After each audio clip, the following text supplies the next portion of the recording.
All right, Bob, kind of a disappointing first month for the Mariners. They're 4 games under 500. How are you feeling? Probably like I did at this time last year. They have the same exact record after 28 games that they did last year, 12-16. So, is it more disappointing? Yeah, because you have higher expectations based on what they did last year. Does it give you hope because of how last year turned out? Yeah, but they also pulled off a 14-game win streak to end the first half of the season.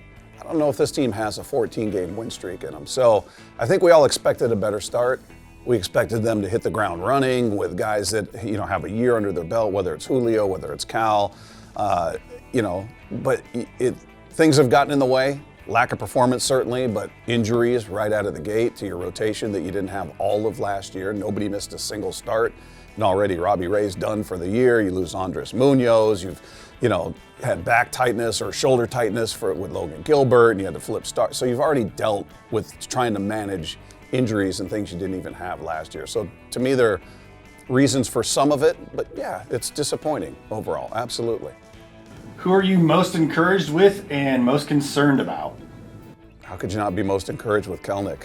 I mean, we were talking about the idea of just getting a productive number out of him that represents not being a liability. Just don't be a hole in the lineup. Don't be that automatic out. Hit 240. Give us, maybe you get 18, 20 home runs and play great defense, can live with it. He's on fire. He's your best player right now. Jarred Kelenic is the best player on the team as we speak. So he's the one you feel best about. Julio kind of got off to a slow. He was up, then he was down. He feels like his strike zone is huge. Feels like he is really chasing. Soft stuff away is killing him. And then Ty France is 1 for his last 26. He got off to an incredible start. He was the guy that I said if he's healthy, he'll be in the conversation for the batting title, and he started out that way first couple of weeks. And then I know he's sick now. He's dealing with some virus or some sort of illness.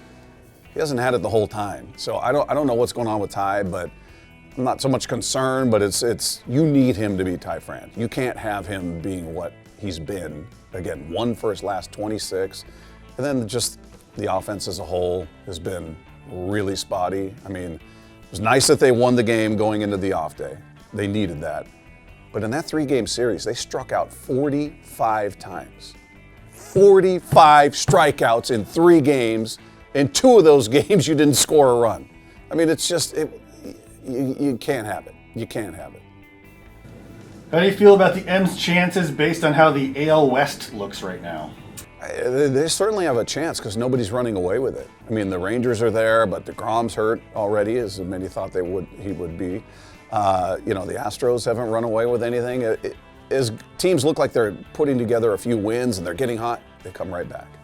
So the good news for the Mariners is nobody has really separated themselves in a way where you look at it and go, oh, great, you're already 8, 9, 10 games back after April. Here we are in May, and you've got that mountain to climb.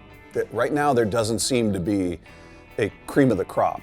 You expect it'll be the Astros when Altuve gets back and they find their rhythm, but maybe they don't.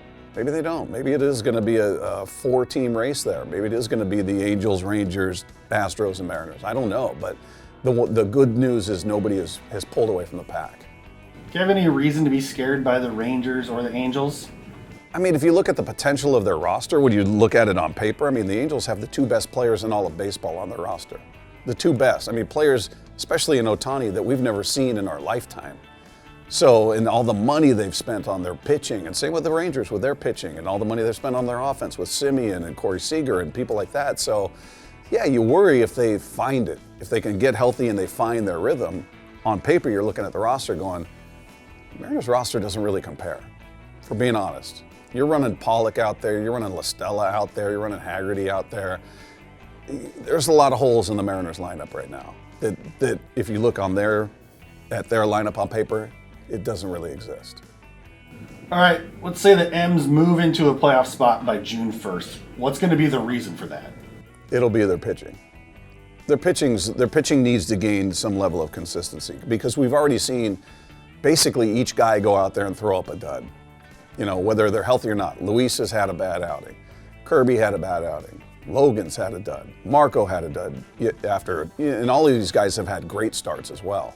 I mean, Easton comes up and looks like a miracle worker out there throwing a no-hitter, and we're all celebrating this kid from nowhere, and now he's on the injured list. So it's just like, their pitching's got to find some level of continuity and consistency, because that's how they won last year. They've had bad offenses the past 2 seasons. They have not been good offensively the past 2 off seasons. Technically, right now, they're not a good offense. They can be. You saw them put up 10 runs yesterday. But then what happened in the 2 games before that? We just talked about 45 strikeouts in 3 games. So this offense is so inconsistent that I'm counting on their pitching and defense to do what it's done the past 2 years. And that's pull out the close games, and that hasn't happened at this point. They were the kings of the 1-run games or the extra inning games. That's not been the story so far this year. That's going to be your pitching and defense.